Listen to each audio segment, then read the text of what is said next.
My name is Shanna Gordon-Katz, and I'm an associate at the Feldstein Family Law Group.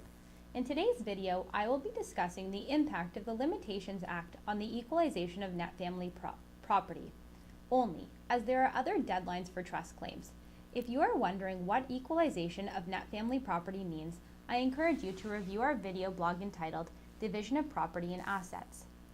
The Limitations Act, in conjunction with the Family Law Act, states that a legal claim or defense may be prejudiced or the party's rights lost entirely if the claimant does not take the appropriate steps within the certain time period prescribed by law.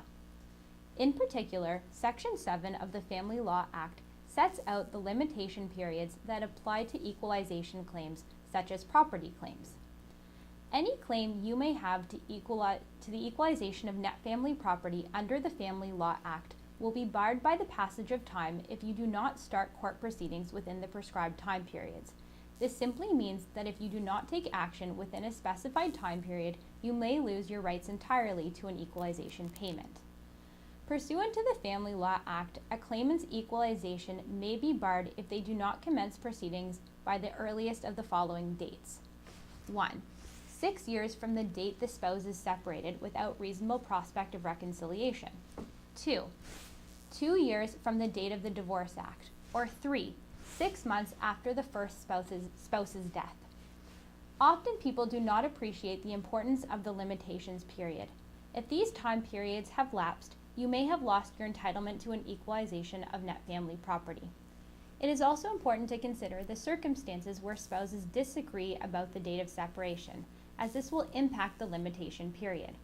The determination of the separation date is a question of fact to be determined based on the evidence. It is not uncommon for parties to disagree about when they separated, particularly if they continue to reside together in the matrimonial home.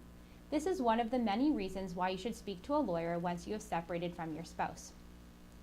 Spouses who are approaching the limitation period also have the option of entering into a tolling agreement, wherein the spouses agree that the limitation period does not start running until one party provides a notice. This can avoid the costs of commencing a court application, particularly where the parties intend to work towards negotiated settlement.